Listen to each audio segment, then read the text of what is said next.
fiction, science fiction, horror, fantasy, crime, LGBT, thriller. You have now entered the House of Mystery with your hosts, Eric Shapiro, David North Martino, John Copenhaver, and Al Warren. Heard on KCAA 106.5 FM Los Angeles, 102.3 FM Riverside, and 105.0 AM Palm Springs. So joining us today is author Blake Allwood. Thank you for being here, Blake. Thank you for having me. Blake, how did you become a writer? Like, what was it that started with you that all of a sudden now you're writing? Well, so a little history of me. I was a kindergarten teacher turned foster parent full time back many years ago. And when my kids finally moved out and I had an empty nest, I had a lot of time on my hands. So why not write gay romance, I thought. So that's kind of where it started. So was there a particular reason you chose gay romance? Was it something you read a lot, or did you read other things? And so what brought you into that? Well, so I've always been intrigued by romance literature. You know, gay romance hasn't really been out. I guess they call it MM romance now. Hasn't really been out, at least not in my world, for very long. Even as a teenager, I would read Mary Stewart, and then later, as an adult, I fell in love with Nora Roberts. So I was very intrigued by romance all along. When I had a whole house full of kids, I didn't have time to read. But one of my teenagers came out of the closet when he was 14, and I didn't really know how to help him navigate the world that we were living in, so I began to write short stories, not gay romance, by the way. That would be inappropriate. But I began to write short stories for him to help him get my point across about how to date and how, it really is just a normal life. And then when he moved out, I began to write more of the gay romance novels instead of just short stories. Yeah. So where do you get your inspiration? So like when you do a character in a male romance, where do you draw that character from? Are they completely made up, or do they come from someone you know, or from someone you've seen, or where does that come from? To be very honest, it comes from usually a dream or a waking dream in the middle of the night as I'm lying in bed. And the scenario goes through my head, and then I can't sleep, so I get up and write it. I think that there's, with any writer, I think we all have a bit of a real life tie in our characters, but definitely for me, it's mostly fiction. Yeah. Imagination. Yeah. Oh, I understand that. But I was just wondering, so because in the first book it's called Aiden Inspired, and then you've got Suzie Empowered.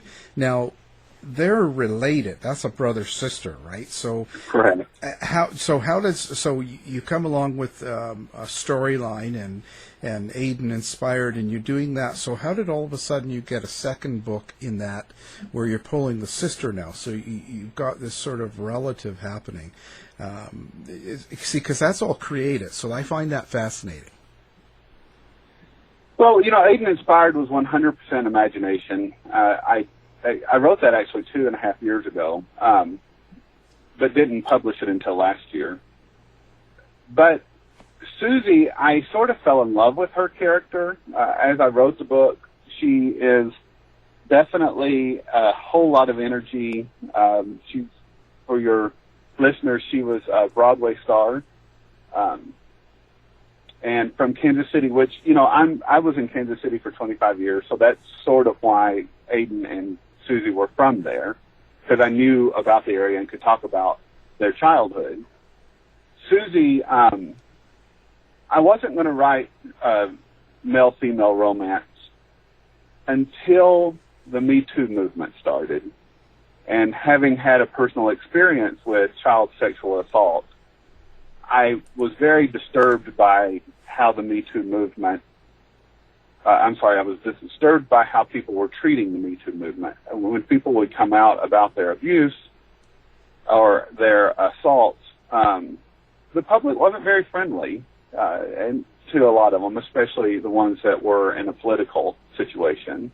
So I wrote Suzie because she was so fun, and it was such an easy, lively book that I thought it would be easy to talk about a difficult subject like sexual abuse and sexual assault. And so that's why I wrote a straight romance. Yeah, no, I mean, well, I mean, don't you think kind of romance is romance if it's, I mean, there might be different characters and different. There's plumbing that's very different. Yeah.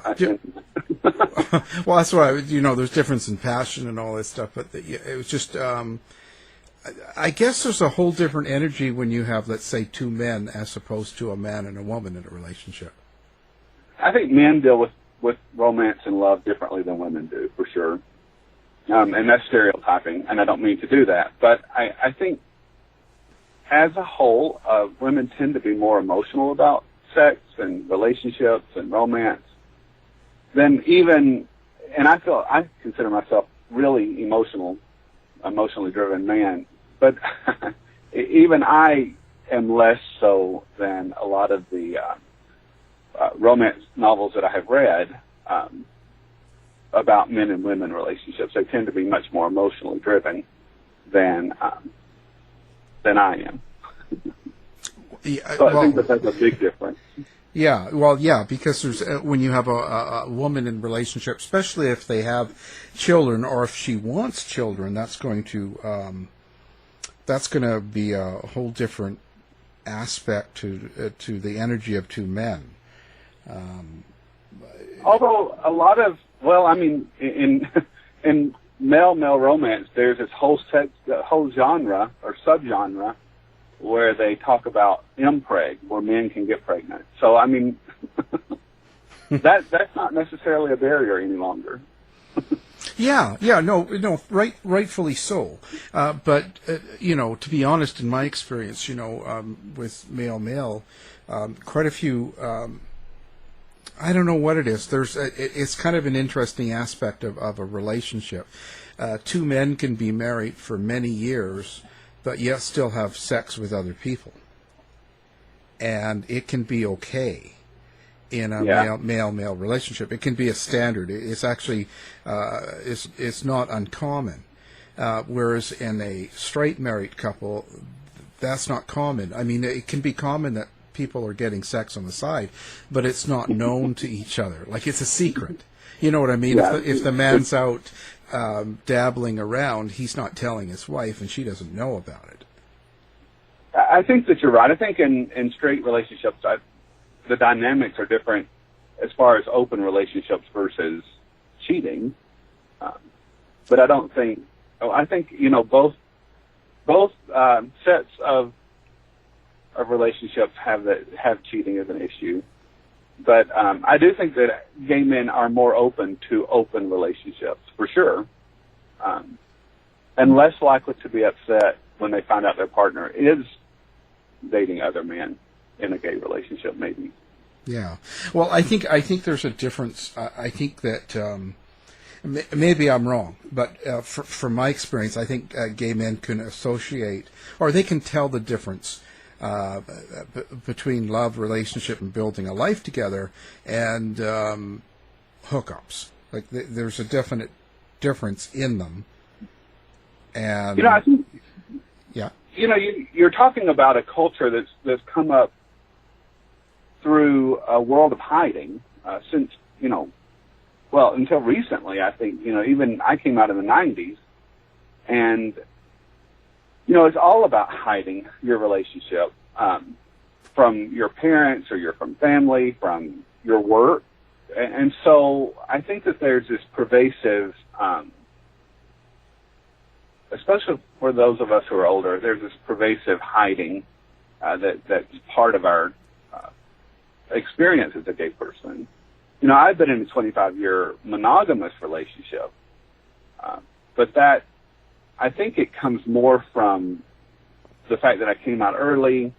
I was accepted pretty early on, so I didn't have that a lot of my friends that are a little older than I am, experienced.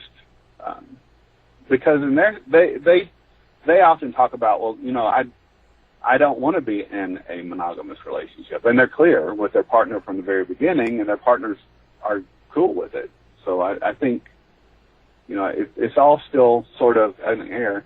And then I think the younger generation is extremely interesting because whether you're a male-female relationship or a male-male relationship or bisexual relationships, I think they see sexuality very different than the rest of us do, and are much more open to open relationships, no matter who they are. Right. Yeah, I agree with that. I think they're seeing things from their own point of view, and it's different than our generation. I'm much the same as you. I'm 57, and you know, yeah, and I was out in the 90s, so yeah, I guess the people now, you know, because there's all the gender identity and stuff, so there's a whole different sexual revolution going on now. It is.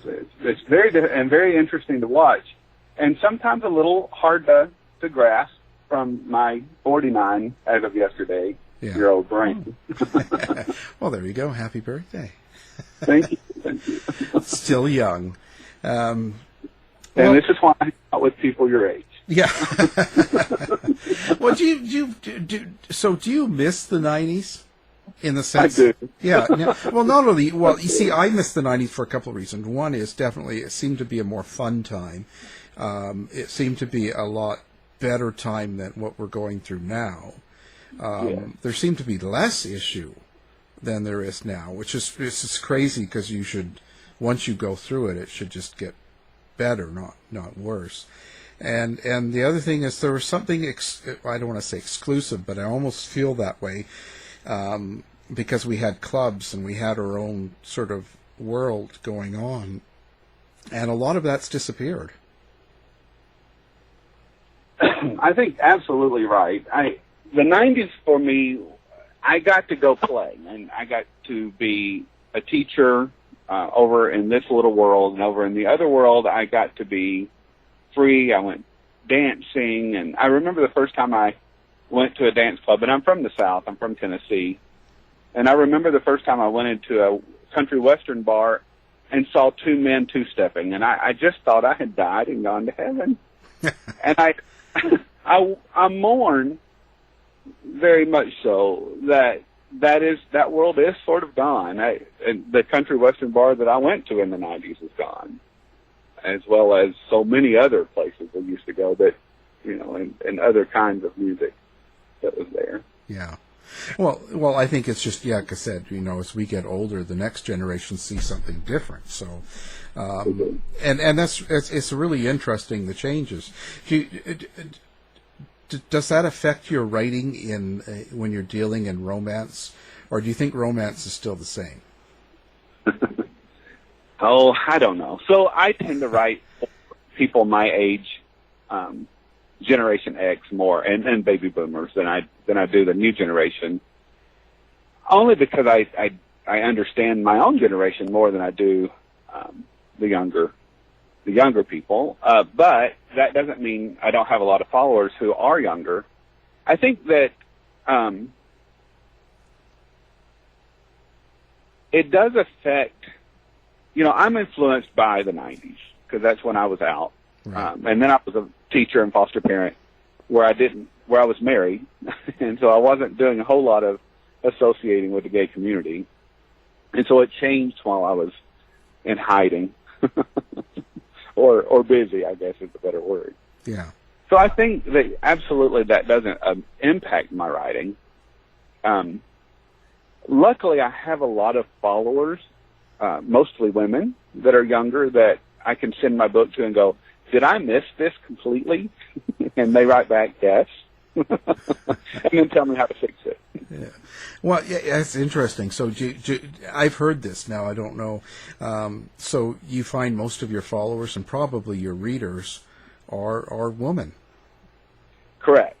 So I have 70% of my readership are women.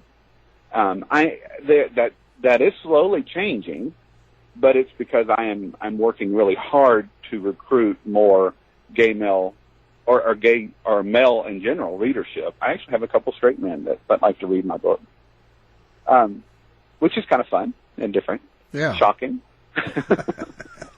Well, I guess there's maybe an interest in what they're. Intrigued. Yeah, I think intrigued. Yeah. According to Kinsey's scale, we're all somewhere most of us are in the bisexual part of this whole world anyway. But, and I think the younger generation is giving us more freedom to, if you identify as straight, to look over on the gay side and go, okay, well, that's interesting. I may not ever want to do it, but it's interesting to look at. Yeah, I think it's a little less of an issue now. I think you're right. For that generation. So I think that's good. I find this interesting. Now, it says here now that you are you releasing a book in you said in April, the standalone. It hasn't been released. No. So I do have one, and I'm dabbling in suspense, and I'm wanting to expand my writing a little. I love contemporary romance, but I wanted to expand a little bit, and so I wrote a suspense romance, and when I sent it to, and it's kind of a funny story. So my husband is definitely not a romance reader. In any sense of the word, no, not ever going to love to do that. Tom Clancy, yes. Nora Roberts, not so much. And then my editor is a straight man college professor that I used to know back in Missouri, and so he started doing my major edits. So he did the editing, my husband did the proofing, and then I sent the book to my proofreader, who's a woman in straight romance writer in England, and she sent it back, and she goes, honey, that is not a romance. It's suspenseful, but it is not a romance. So I got to rewrite that. So what, was it you incorporating some sort of crime, or just where's the suspense built from? Yeah, so it's basically the story of a young man who grew up. His father was abusive. He ends up in jail. He's befriended by a guy. The novel starts out, he's befriended by a guy who ends up attacking him. And they are sort of like, it's not an HGTV, but it's like a HGTV program where they're renovating these houses in Seattle. And his partner, a friend of his, is renovating the home with him and ends up attacking him. And so the story is about where all that came from and how that happened. His partner ends up being another renovation star that comes to work for him, begrudgingly. And so the whole story ends up being it ends up having the Irish mafia involved, and there's a lot of people who ends up getting arrested, but one of them may end up getting kidnapped. People get killed. Oh, wow. So it's not a contemporary romance in any sense of the word. So no, it doesn't sound like it. Well, that's good. I mean, do you think you're going to head in that direction then? You're going to go further into suspense and mystery and that sort of thing? Well, I told you I love Nora Roberts. And Nora Roberts is sort of my inspiration. And, she writes straight romance only. No, I want to be clear about that so that the listeners don't think that I'm saying she writes gay romance. She does not. But I'm influenced by her, and she writes a lot of different kinds of romance. So she has suspense romance. She has fantasy. She has some paranormal, and a lot of contemporary. So my goal would be to be able to expand my horizons and have different subgenres within the gay romance genre. Do you find it difficult to publish gay romance, or do you think there's some sort of stigma to it, or something? Is there a problem with that, or an issue? So I don't think a lot of your mainstream publishers are publishing a lot of gay literature in general. I think that's there are some, but certainly male romance, gay romance, that is not, you don't find the mainstream publishers publishing any of it. For the most part, you find that either in your small publishers, but in a larger part self-published. And there's a couple venues that you can do that, but I go through Amazon. Yeah, I've heard that. I've always been in the true crime era or nonfiction, so I've never ventured into any of the fiction or drama or any of that stuff. Not as yet, anyway. So I was just wondering how that was, and I've heard that none of the mainstream publishers will really publish that kind of book. So no, not yet. But 3 years ago is when I started, and I started reading. Lucy Lennox is a pretty popular romance author, and 3 years ago she was just getting started. And I think that when I talked to her back then about publishing my books, I think even then, it was just not really a lot of action going on. In the last 3 years, there's been a huge growth, and a lot of authors who write straight romance and are published, best-selling authors. There's a couple best-selling authors in romance that was on the New York Times bestsellers list.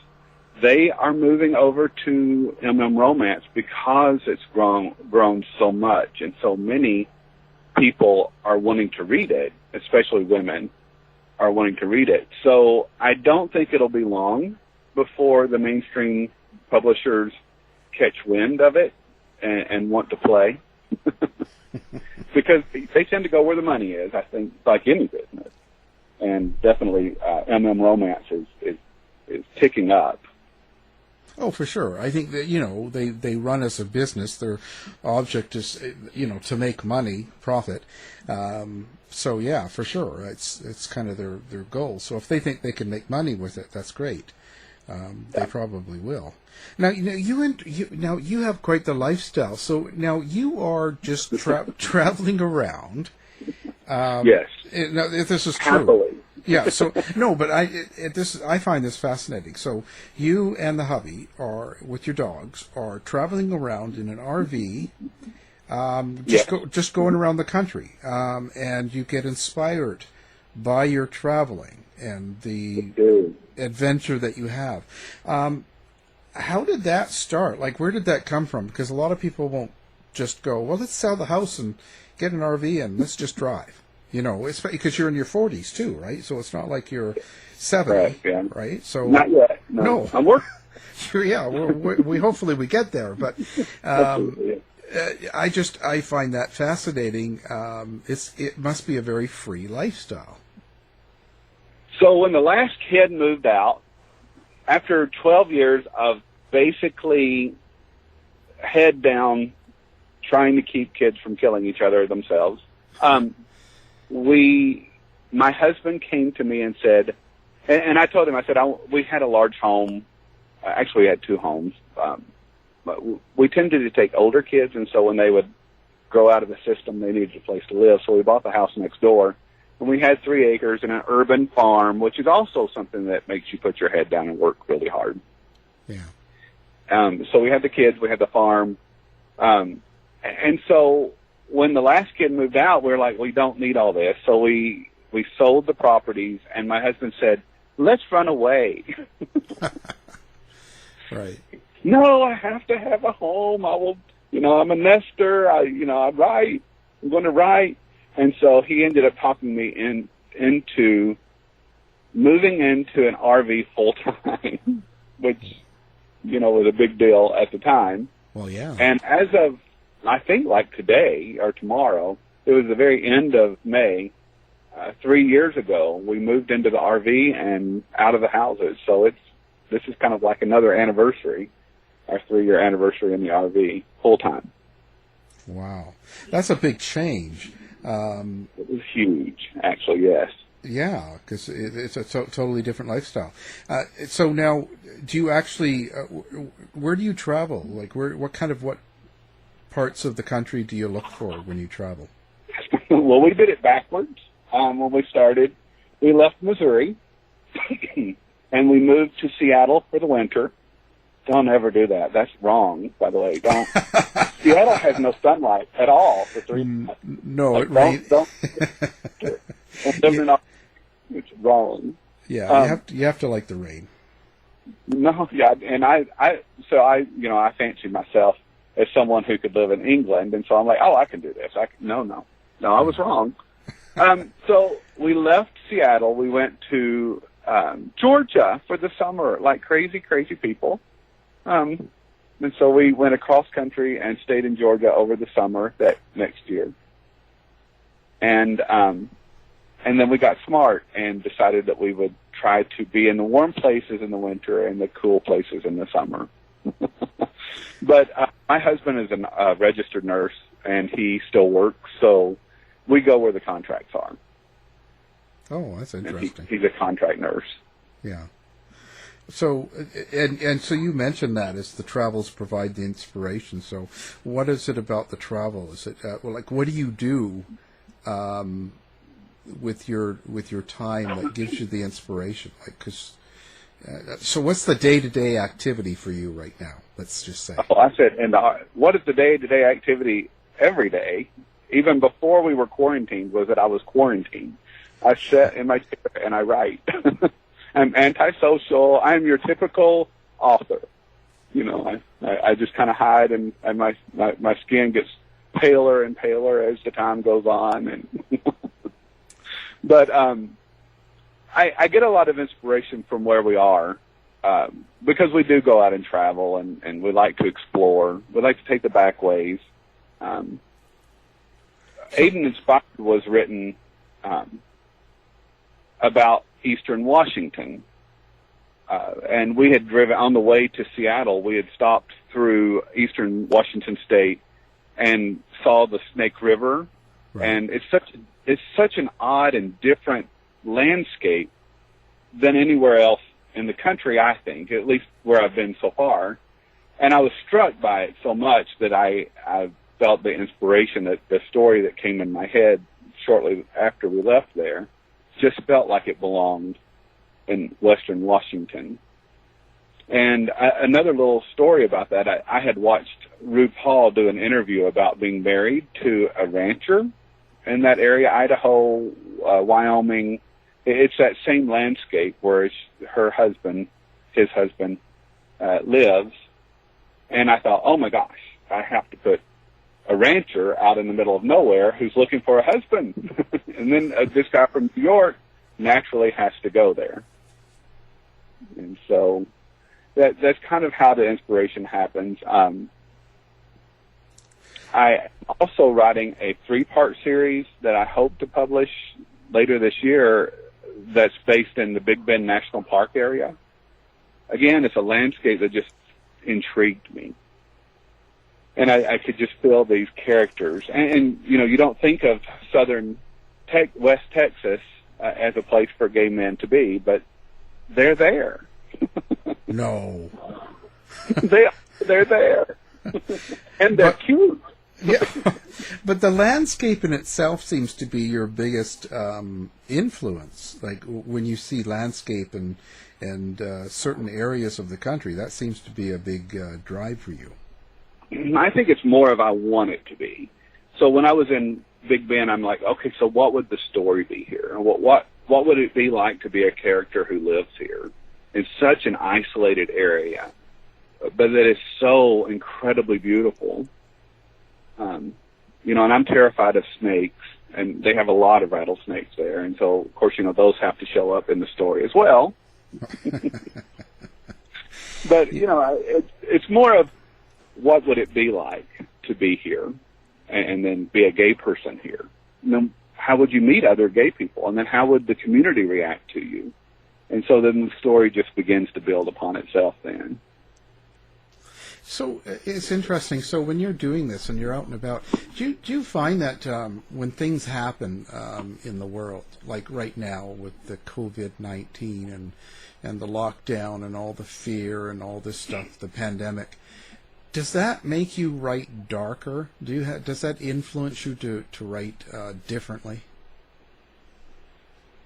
It's an interesting question. I don't know that what I find is that I don't write. I guess where I'm influenced by COVID-19 was this social anxiety and paralysis that a lot of my author friends have told me that they're going through the same thing. Is that, you know, here I'm quarantined already, self-quarantined many years ago, but with all of this social anxiety and unrest and not sure what's going on, it tends to be more that it leads me not to write than to write darker. I think once the pandemic is over, I certainly it would be more likely that it would influence me that way. Right. So it's more of a it kind of blocks some of the writing. It does. For me, it does. You know, when I write, I tend to feel like I'm reading a novel while I'm writing the novel. I'm definitely writers have two terms: either you're a planner or you're a pantser, or a plotter or you're a pantser. And if you're a pantser, it means you just kind of write off the cuff. That's me, 100%. I drive the college professor editor absolutely crazy. But I think, you know, when you're not planning and you're not putting your story down on paper and you're letting it flow, I think, you know, things like the virus or even a political unrest that we're dealing with now, it's kind of hard to put that aside and let your creativity flow. And definitely with a lot of the things that are going on, not just COVID, but, you know, the things that are going on in Minneapolis, the political unrest in Washington, I think, you know, a lot of it can really squash your creativity. It's kind of hard to be a creative author right now. Yeah, I agree totally. I think the last 3 months I've done very little in that area myself. It's kind of stifling, I guess is the good word for it. It is. I think that's a good word for it. Yeah. Yeah, it's kind of crazy. And you mentioned Black Lives Matter before, and when these things are happening the way it is now, and even with Black Lives Matter, and you're saying how people were getting treated, you know, badly and all that stuff coming out with it, where do you think that comes from? And even like this cop now that in the Minneapolis, as you mentioned it, do you think is it direct, strong racism, or is it just something that is, you know, people have grown up with it, and they just do it without thinking? So I'm really passionate about racism because it is something I believe is a plague, the worst plague in America, and has been since the 1700s. I think if anything pulls us down and destroys the country, it will be racism. So I'm very passionate about this conversation, and always will be. I grew up in the South. I was exposed to racism really, really early. I had parents who tried not to be. I think they were making an effort to not be, but yet some of the things that came out of their mouths were horrendous. Right.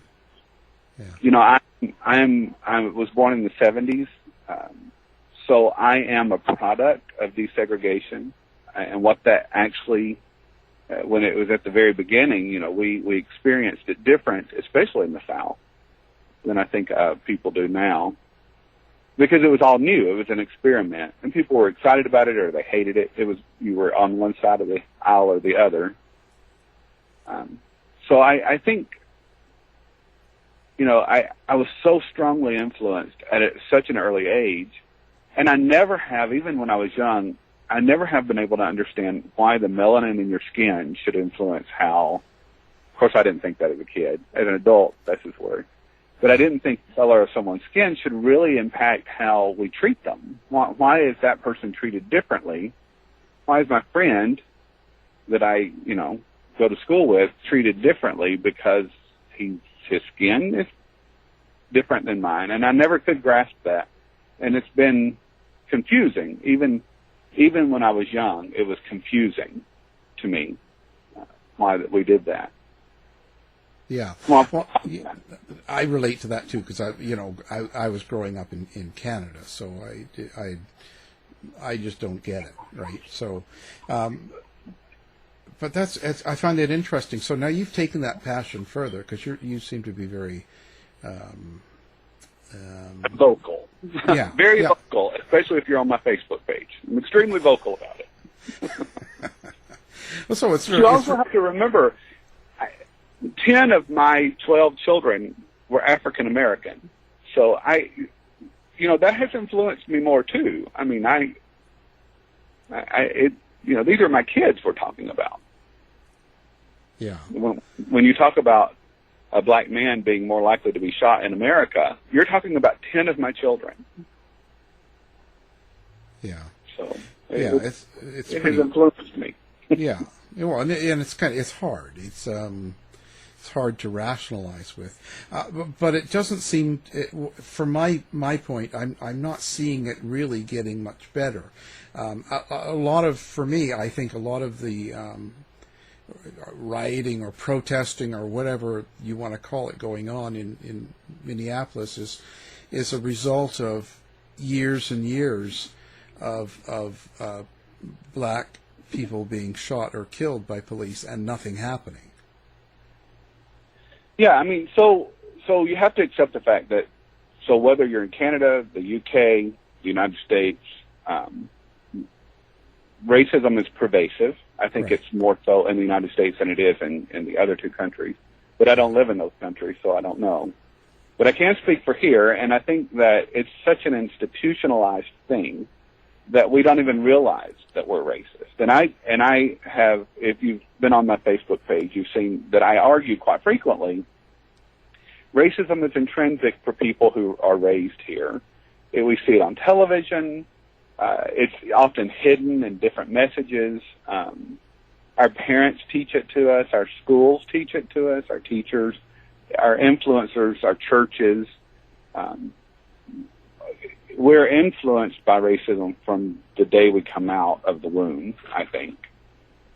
So it isn't a matter of if we're racist or not. I think it's a matter of we are. So what do we do not to let our institutionalized racism impact other people? And that's where my passion is that, how do I prevent my institutionalized racism? How do I recognize it, first of all? And then how do I keep it from affecting the people that I care about or people that I'm a citizen with in this country or other parts of the world? Yeah, I think that's a very, very interesting point. I think that's a very good point. I think that's probably a realistic way of looking at it. We're born with differences and we naturally are curious about it, but for some reason, in some instances, we learn to hate the differences rather than try to learn from them. Embrace them, yeah. Yeah, it's kind of... do you want that to be part of your stories when you write like this? It is. It is. There's usually an undercurrent. I didn't do so as well as I would have liked to in the first 3 novels, but it's definitely there in the rest of them. You'll catch them. And I try to put it into points where that people can grasp it.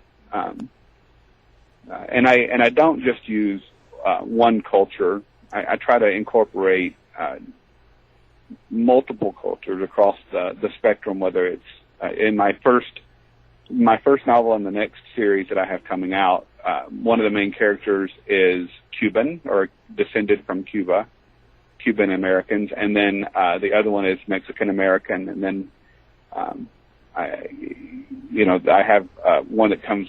The second novel in that series, the main character is Croatian, although that's European. The Croatians definitely struggled in the 80s when they came over here as well, as did the Irish at one point. So I think, I try to point out racism and bigotry of many different levels, but definitely, I think it's trying to get people to think about how are you internalizing the differences in other people, whether they be immigrants in general or, white or black or a person of color, Native American. All those are important to me to begin to talk about how they are our citizens, our fellow citizens, whether you're in Canada or U.S. or another country. So, yeah. Yeah. I wonder, so maybe you'll get a mixed couple in a relationship. Mm-hmm. Oh, there you go. Well, and yes, it's coming. Yeah. But it's hard, I am who I am, and this is, I have this conversation with a couple of my black author friends. I am a white man from Tennessee, and so it really comes down to at what point does my writing need to not try to be something I don't know or don't understand well enough. And in that case, you need a co-author, and that's all I'm going to say about that. Oh, well, there you go. So you like working with other people, too, then? You think that's important? As far as co-authoring, we'll Yeah. see. It's a new experience, so we'll see how that works out. But I think I'm fine with it. I've enjoyed co-writing other things when I was in school, so I imagine it will be fine. Yeah, I think that you can each put in your own, experience, and it reads better then, probably. Well, you have two characters, and they're two characters from different parts of life in general, whether it's two Caucasian characters, one could be from Canada, one from the United States, and you have very different ways of looking at the world. So it's a matter of if you can get your co-author to work on that side of it. And it is almost like you're developing a relationship with them. So it's kind of interesting how it works out. Now, that is interesting. Now, when you do your male-male romance, are you concerned about having sex in it, or sex scenes, or things like that? So there's a huge debate when I first started. Do I want to write sex scenes, or do I want to fade to black? Well, yeah, it's important because I get that. We talked to Joe Costanello, and we've talked to, and so I just find it interesting. And what Robert Innes, I guess, was one that said that he didn't put sex scenes in it, and he would get complaints. So I kind of find that interesting. So when I first started, I was determined not to do it. I didn't want to put sex scenes in, and I was going to fade to black. And I reached out to several authors that were already writing MM romance, and they all said, "No, you have to do it. No one will buy your book." So I decided to go for it, and now I'm completely different about it. So now I'm like, well, here's the deal. People have sex, and it's part of the experience. So I'm not going to hide from it. I'm going to go straight out. I'm going to go not straight. I'm going to go right for it. Stay gay. Yeah. Just so you know. Yeah. But I think what's really interesting is the difference in male writers and female writers, and this is where I have stumbled a bit. The majority of people who write gay romance are women, and that's because the majority of people who read gay romance are women. In fact, the majority of people who read romance are women. So in general, so naturally, that's the case with us as well. And the way that women write gay romance, it's different than I do. And I've had to take some classes actually to learn how to write gay romance. so So a gay man is taking classes on learning how to write gay. Well, yeah, because the reality is, gay men, listen, I don't mean to be rude, but we're wound bound, thank you, and then off with it, we're ready to go. So there's not a whole lot of, cuddling and loving, and, this is why Grindr is so popular. Well, yeah, it's true. But how can it, so this is something I've also heard as a controversy in this area. How does a woman, how is a woman able to write about an experience of two men being together? Because when you're with another man, when you're with your husband, it's a different energy than if it would be a woman. So how is she going to represent that correctly? Well, she's writing fiction. Mm-hmm. She's not writing bibliography. She's writing fiction. She's writing about what her fantasy of a gay romance would be. And this is why men in all romances, whether it's gay or straight or whatever, all men can, have multiple orgasms all night long, every night for years. That's not real, but it's their fantasy, and good for them. It's my fantasy to do that too, but in reality, it's a little different. So, but I don't really think it is a controversy. I think romance, the genre of romance, was created by women, and it's theirs, and has been theirs for generations. Without them, there would be no romance genre. Well, what is it that you're learning? Let's say when you say you take classes. So but what is it that you have to do? A lot more talking. So we don't do as much talking as in real life as I think is done in writing. Right. And so when I write my sex scenes, I'm really good at the internal dialogue of what the guy is thinking. And there's some emotional parts of that, but mostly it's just what feels good. And in the romance that's written, it needs to be a lot more verbal, communicative, things that guys don't tend to be very good at in real life. Again, it's fantasy. So you're really kind of the sex scene is more than just blatant sex. There's more of a dialogue going on then. Yeah. So in a romance novel, and I think it's again across the board, it's about bonding. So for me and for not all, I don't want to stereotype all gay men because we are not all the same, but I think men in general tend to not use sex and bonding in quite the same way, and I don't think we internalize sex in the same way that women do. Some do, but I think as a general rule. And so I think in a romance novel, it's really about helping the two characters bond.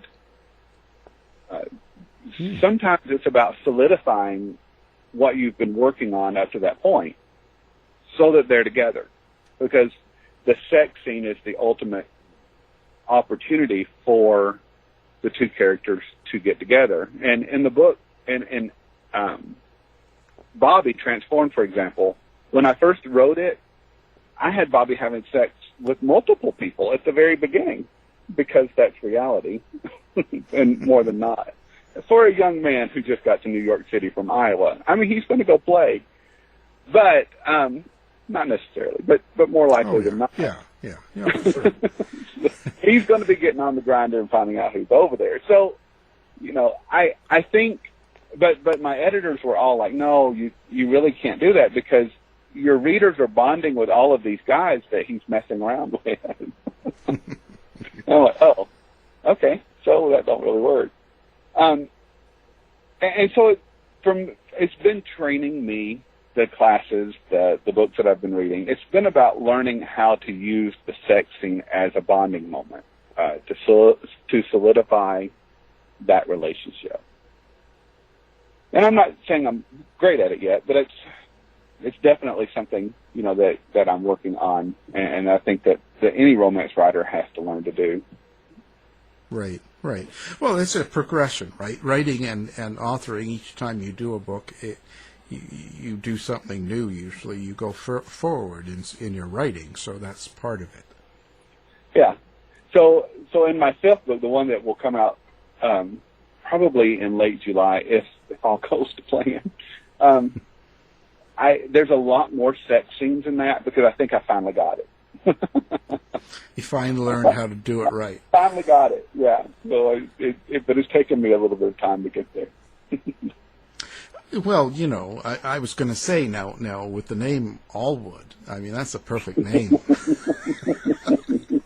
Did you create that name, or is that a real name? I did create it, and it was intentional. I won't lie. That's funny. I thought that, and then I thought, maybe it's a real name. Please. Of course, it meant that. Oh, that's funny. Well, there you go. So he's Mr. Allwood. Yes, absolutely. Well, that's great. So now, I wonder. Now, do you have a website that people can come find you at? I do. So BlakeAllwood.com it's really easy. Just my name.com. And also, we are going to have Blake Allwood Book Club is a big deal on Facebook. I started it 3 months ago, and we're already around 1,300 participants.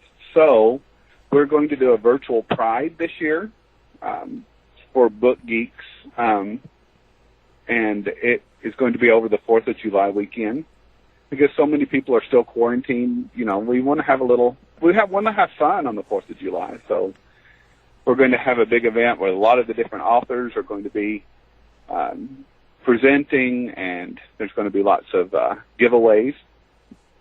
So we're looking forward to that. A big party. Now, is it clothing optional? It is. Quarantine. It's quarantine. Everything is clothing optional is every day, right? Yeah. I saw a post recently. I loved it. It said, "You don't know if your waist is expanding if you're not wearing pants." And I thought, gosh, that's a perfect. That's it. So you were mentioning earlier. So this kind of writing doesn't affect your husband because he doesn't really read this type of book, does he? No. But I will say this: he does hope. He's begun to help edit, but only because I think he's hoping that I'll become wealthy and he can become a kept husband. Oh, there you go. There's always there's always something behind it. Well, that's fascinating. Absolutely. Well, that's fascinating. Well, I'll tell you, it's been a pleasure. I've enjoyed talking to you, and we're going to have your website. We'll have your books up as well, and so people listening can find you real easy if they can't remember the name Allwood. It is memorable. It certainly is. Wow. It's been a pleasure, and I look forward to more of your books and more of your events, and I hope you do well. And I'm glad you've sit down and taken the time to talk to me today. I appreciate you letting me come on.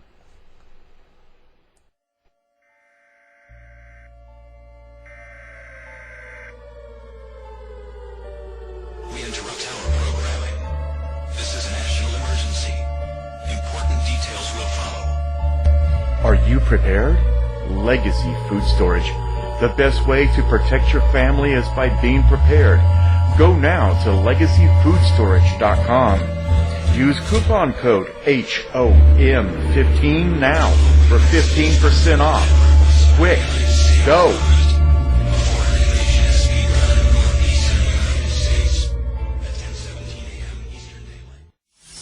To find out more about our show, guests, or to listen to past shows from our archive, please go to www.houseofmysteryradio.com. Show's over for now. Was it as good for you as it was for me? Well, good night. This has been a production of Something Weird Media. I'll be back.